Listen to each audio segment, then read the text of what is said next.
বর্তমান মার্কেট পজিশনে আইটেলের নতুন একটি প্রোডাক্ট লঞ্চ করেছে আইটেল সিটি 100। আইটেল সিটি 100 ফোনটি বর্তমান মার্কেট পজিশনে একদম আপডেট একটি প্রোডাক্ট। ফোনটি আপডেট করায় বর্তমান সময়ে 16 জিবি র্যামের সঙ্গে 256 জিবি স্টোরেজ পাওয়া যাবে একদম সীমিত মূল্যে। এছাড়াও ফোনটিতে আরও কি সুযোগ সুবিধা থাকছে চলুন কথা না বাড়িয়ে বিস্তারিতভাবে জেনে আসা যাক। ততক্ষণে যদি আপনারা আমার চ্যানেলে নতুন হয়ে থাকেন অবশ্যই চ্যানেলটি সাবস্ক্রাইব করে পাশে থাকা বেল আইকনটি বাজিয়ে দিন। তবে শুরুতেই একটা কথা বলতে চাই, বর্তমান সময়ে কিন্তু ফোনটি ক্রয় করলেই আকর্ষণীয় একটি ব্লুটুথ স্পিকার ফ্রি পাবেন, যার সাউন্ড কোয়ালিটিটা অনেক সুন্দর হবে এবং স্পিকারটা ম্যাগনেটিক যুক্ত হবে। ম্যাগনেটিক যুক্ত হওয়ায় পিছনের অংশে স্পিকারটা লাগিয়েও ব্যবহার করতে পারিবেন। ফোনটির আউটলুক অনেক সুন্দর করেছে। আউটলুক এবং ডিজাইনের দিক থেকে ফোনটির কোনো ঘাটতি নেই। আউটলুক এবং ডিজাইনের দিক থেকে ফোনটি অনেক সুন্দর। ফোনটিতে 7.65 mm থিকনেস ব্যবহার করেছে এবং ওয়েট হিসাবে 185 গ্রাম ওয়েট করেছে। থিকনেস এবং ওয়েটের দিক থেকে ফোনটি হালকা পাতলা স্লিম করেছে। ফোনটিতে 6.75 ইঞ্চির এইচডি প্লাস আইপিএস এলসিডি প্যানেলের ডিসপ্লে ব্যবহার করেছে, যার রেজলিউশন হিসেবে ব্যবহার করেছে 720x1600 রেজলিউশন। তবে বর্তমান সময়ে কেন যে তারা পাঞ্চুয়াল কাটআউট যুক্ত ডিসপ্লে ব্যবহার করে নাই আমার মাথায় আসে না। ফোনটিতে 13 মেগাপিক্সেলের ডুয়েল ক্যামেরা সেটআপ ব্যবহার করেছে, যার মেইন ক্যামেরা হিসেবে 13 মেগাপিক্সেলের ক্যামেরা ব্যবহার করেছে। সেলফি ক্যামেরা হিসেবে 8 মেগাপিক্সেলের ক্যামেরা ব্যবহার করেছে। ফোনটির ক্যামেরার মেগাপিক্সেল কম হলেও ক্যামেরার কোয়ালিটি সুন্দর হবে। ক্যামেরার মেগাপিক্সেল নিয়ে আমার তেমন কোনো মন্তব্য নেই, কারণ ক্যামেরা মেগাপিক্সেলের উপর নির্ভর করে কখনো ক্যামেরার ছবি হতে পারে না। কারণ অনেক সময় দেখা যায় অনেক ফ্ল্যাগশিপ লেভেলের ফোনগুলোতেও ক্যামেরার মেগাপিক্সেল কম রয়েছে, কিন্তু ক্যামেরার মেগাপিক্সেলটা কম হলেও ক্যামেরার ডিটেলসটা সুন্দর রয়েছে।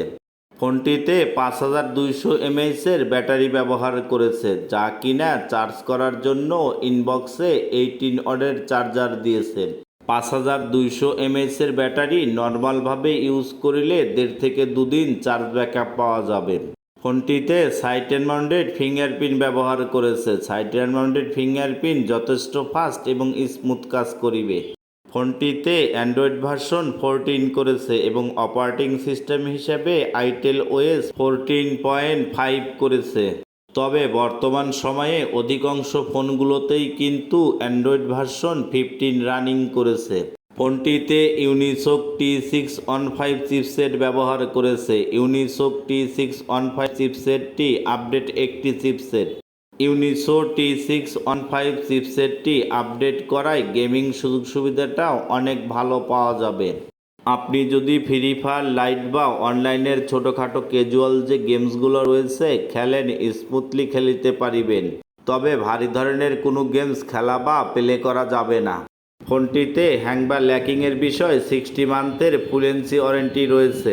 60 মান্থের অফিসিয়াল ফুলেন্সি ওয়ারেন্টি থাকায় লং টাইম ফোন ব্যবহার করার ক্ষেত্রে সুযোগ সুবিধাটা অনেক ভালো পাওয়া যাবে।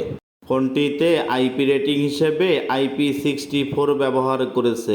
IP64 ব্যবহার করায় ডাস্ট অ্যান্ড ওয়াটার অ্যাসিস্ট রয়েছে। ডাস্ট অ্যান্ড ওয়াটার অ্যাসিস্টের সুযোগ সুবিধা থাকায় হালকা পানির ঝাপসা থেকে ফোন সুরক্ষা থাকিবে। ফোনটি বর্তমান সময়ে অনলাইন সোশ্যাল মিডিয়াতে বেশ কয়েকটি ভেরিয়েন্ট দেখাচ্ছে। তবে বর্তমান মার্কেট পজিশনে একটি মাত্র ভেরিয়েন্ট লঞ্চ করেছে 6128, এবং বাকি যে ভেরিয়েন্টগুলো দেখাচ্ছে অনলাইন সোশ্যাল মিডিয়াতে এখন পর্যন্ত এগুলোর লঞ্চিং হয় নাই। তবে খুব সীমিত সময়ের মধ্যেই আসতে চলেছে 8GB র্যামের সঙ্গে 256GB স্টোরেজ ভেরিয়েন্টটা। আর 8GB র্যামের সঙ্গে ভার্চুয়াল র্যাম যুক্ত করে 16GB করা যাবে। তবে বর্তমান মার্কেট পজিশনে 6GB র্যামের সঙ্গে 128GB স্টোরেজটা মাত্র 11,999 টাকাতে পাওয়া যাচ্ছে এবং 8GB র্যামের সঙ্গে 256GB স্টোরেজটা আসলে প্রাইসটা কেমন হবে পরবর্তী ভিডিওতে জানানো হবে।